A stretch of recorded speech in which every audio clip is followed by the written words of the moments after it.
you mentioned, I think you put this on LinkedIn as well. What you discovered was even more extreme than you expected. Yep. You expected there to be no real aligned vision within the studios you found. But what you actually came out with was when you actually went and did the study, you were like, oh my gosh, I had no idea. Like, even I looking at this and thinking, this isn't right, it's even more not right if I recall correctly. And Yeah, so talk to me about that. What was surprised you about I this? was shocked. So I'm going to first of all tell you the two questions. Whenever you start a research project, you have to be very clear on the questions you're asking. So I'm going to tell you the two questions I set out to ask. So they're called RQs, research questions. RQ1, research question one, was what do the mental models of game creators look like? So imagine I go into a studio and I ask the, I don't know, lead designer, tell me about your game. They're going to start talking about something, and I'm interested in that model in their head. So that's the first thing we're interested in exploring. What do the models even look like? When people talk about their game, what do they say? And how do they structure the things? I'm going to tell you all the technical terms for this in a second. So I'm starting off vague, then we'll get into the weeds of what's actually going on in people's heads here. But that's the first question. What do the models look like? When you think about your game, what is that? The second question, RQ2, research question two, said, well, once we know what they look like, are they any good? And I put on LinkedIn, not only are they no good, they're way worse than I thought. I was doing the research because the previous 5 years I designed that vision alignment check, which says, I know your model is bad, but I did not know why it was bad. I just had the result that said you're not aligned. This Mm-hmm. project said, okay, I know the results are bad going in. My job is to figure out what is the psychological processes that's contributing to that. And I expected it would be one thing. I'm going to tell you what. I expected it would be one thing. No. That was true. The one thing I expected did come out. They couldn't do it. But it was way worse. And the part that was worse was that game vision is not just one vision, it is two subvisions. There's two parts to it. And these two parts partially or nearly entirely explain a lot of the friction that we see on teams. In particular, between, let's say, creative people and the business people. I'll do a rough divide for now, then we get into it. Yeah, So yeah. you've got the people making the product, let's say, and then you've maybe people who are managing the product, for want of a better word. So that was the bit that surprised me the most, is that I did not expect that to come out in this research. So let me backtrack and explain to you why Yeah, I thought yeah, that no, was no. it. So research question one said, what do the models look like? Now, so if I want to see inside your head, I have to do what's called a mental model interview, which is I need to interview you in such a way that I can find not only what's inside your head, but what's not inside your head. I need to find the limits of your knowledge. Where does your knowledge stop? So some technical terms. We all have, people might say you've got a perspective on life. Like people have an outlook. They use these general terms. You see the world the way you want to see the world. In psychology, that's called a frame. A frame is how you see the world. So if I'm interviewing you, for example, and you're a lead designer, you might, and I ask you about your game, you might talk about creativity. So your frame on the game is a creative frame. I see the creative stuff that goes into that game. Mm-hmm. And all my questions were about creativity. I only wanted to talk about the creative aspects of the game because I thought going in that the part that people can't align on is the player experience of the game. So that was my assumption going in as a Okay. researcher, saying, I think when I interview you about your game's vision, I think you will talk about A, B, C, and D. I'll tell you what those are in a second. But I think you will not be able to talk about player experience.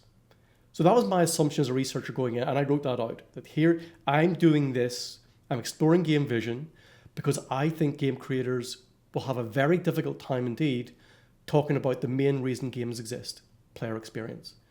On the last podcast, we talked about Jesse Shell and his book, for example. Nearly all game design books start out by saying games are about experiences. And then they go on to talk about how you design experiences. So we know that we play games for the experience, right? But here's the cognitive dissonance. Could it be that the main reason games fail is also the same reason games exist? So games exist for the player's experience, right? We play games to have an experience. But I think games are failing because the creators cannot define the player experience. Wow, talk about dissonance right away. You know, it's like, hang on, Yeah. you're telling me that the main reason we're failing is the reason why games are made. That sounds crazy, right?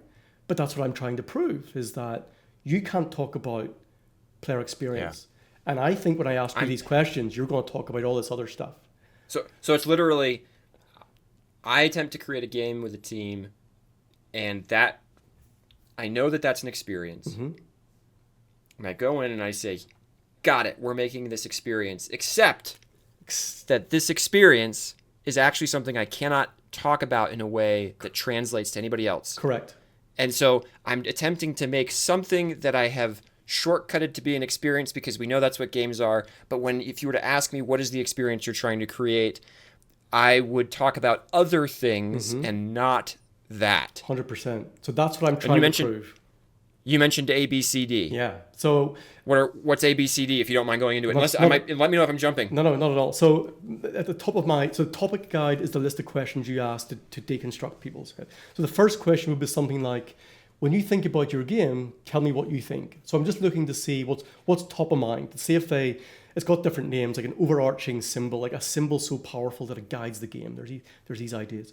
So I just want to see, when you think about your game, what's the first thing that springs to mind? It's an easy opening question. There's nothing tricky about it. Nearly everybody talked about something visual, so world building. So it could be the art style, a very significant character, an IP they're leveraging, something visual that you can look at, right? They try to paint a picture.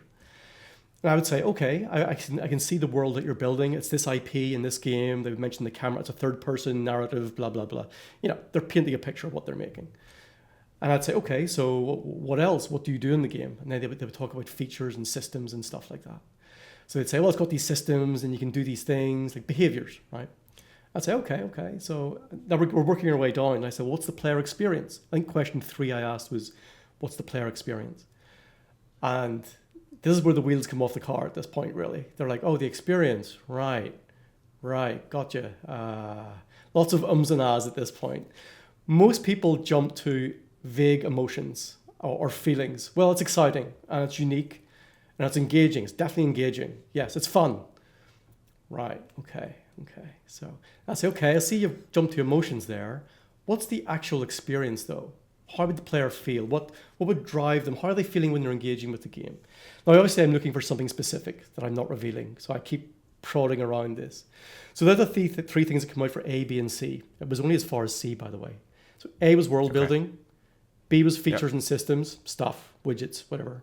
And C, when I specifically asked about the player experience, what I was going there to begin with, everyone jumped to either emotions and feelings, which were very vague indeed, or they flat out said, I cannot answer you.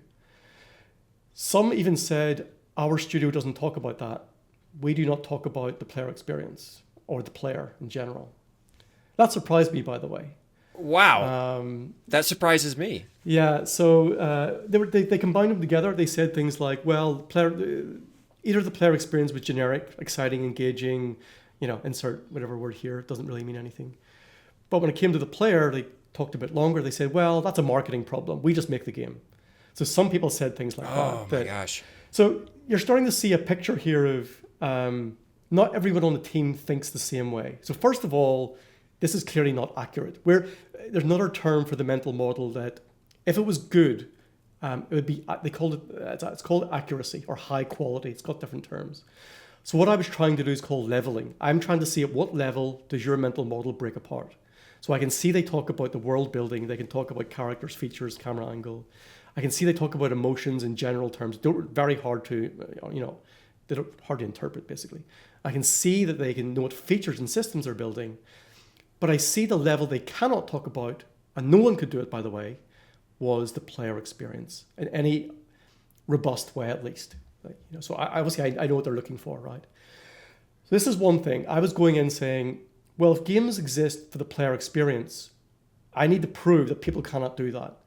And not to mention too many academic terms, but I interviewed more people than I needed to hit saturation. Saturation means the same answer just keeps coming back after you interview people again.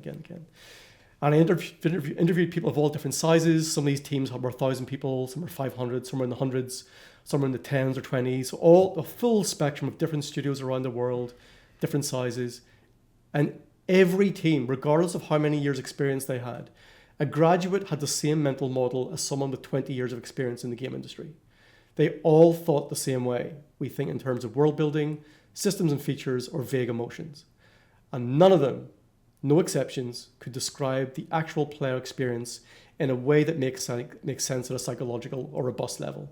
It was just, made up. Made up, I shouldn't use that term. Low quality is maybe a more accurate term. Low quality means if I'm trying to communicate that to someone else on the team, it's not likely to transfer. It's so open to interpretation that it's going to create a problem. What problem? The team is misaligned on the vision.